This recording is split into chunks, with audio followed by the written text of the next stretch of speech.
Thank you. Thank you. In a city of landmarks, we meet at Cooper Union, just uptown from Federal Hall, where George Washington took the oath of office as the first president of the United States. With all history that's passed through the narrow canyons of Lower Manhattan, it's worth taking a moment to reflect on the role that the market has played in the development of the American story. A complete disdain for pay-as-you-go budgeting, coupled with a generally scornful attitude toward oversight and enforcement, allowed far too many to put short-term gain ahead of long-term consequences. The American economy was bound to suffer a painful correction, and policymakers found themselves with fewer resources to deal with than consequences. Today, those consequences are clear. When all is said and done, losses will be in the many hundreds of billions. What was bad for Main Street turned out to be bad for Wall Street. Pain trickled up, and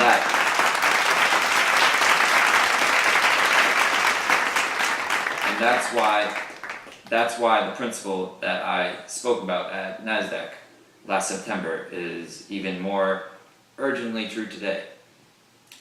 In our 21st century economy, there is no dividing line between Main Street and Wall Street. Now, as most experts agree, our economy is in a recession. To renew our economy and to ensure that we are not doomed to repeat a cycle of bubble and bust again and again and again, we need to address not only the immediate crisis in the housing market, we also need to create a 21st century regulatory framework, and we need to pursue a bold opportunity agenda for the American people.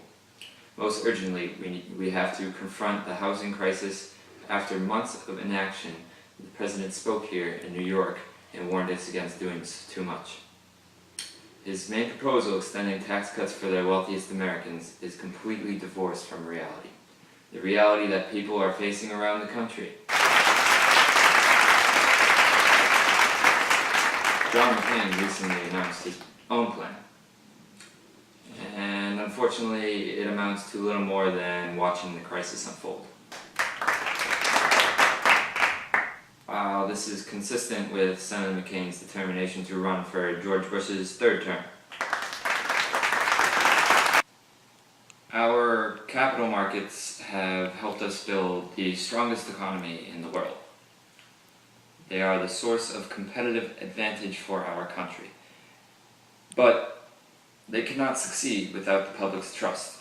The details of regulatory reform should be developed through sound analysis and public debate. And so I won't try to cross every T and dot every I in the speech. But there are several core principles for reform that I intend to pursue as president. First, if you can borrow from the government, you should be subject to government oversight and supervision. Too often we deal with threats to the financial system that weren't anticipated by regulators. That's why we should create a financial market oversight commission, which would meet regularly and provide advice to the President, Congress, and regulators on the state of our financial markets and the risks that face them. These experts' views could help anticipate risks before they erupt into a crisis. And finally, the American people must be able to trust that their government is looking out for all of us, not just those who donate to political campaigns. I fought in the Senate for the most extensive ethics reforms since Watergate, and we got those passed. That if you work hard, you can support a family. That if you get sick, there will be health care that you can afford. That you can retire.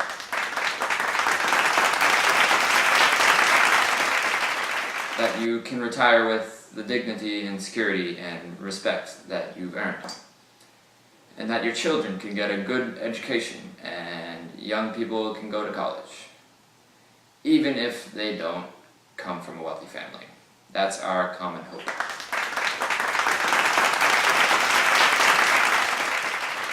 That's our common hope across this country. That's the essence of the American dream. But today, for far too many Americans, this dream is slipping away. To put Americans to work will create millions of green jobs and invest in rebuilding our nation's infrastructure. To extend opportunity, we'll invest in our schools and our teachers to make college affordable for every American. And to ensure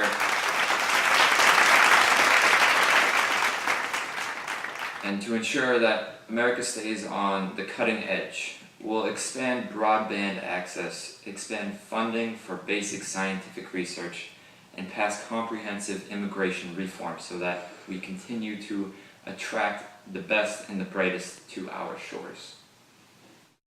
That's why our economy hasn't just been the world's greatest wealth creator.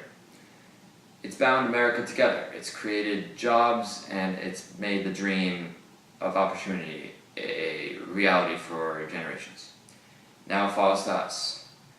We have as our inheritance the great economy the world has ever known. We have the responsibility to continue the work that began on that spring day over 2 centuries ago right here in Manhattan, to renew our common purpose for a new century and to write the next chapter in the story of America's success. We can do this, and we can begin this work today. Thank you very much.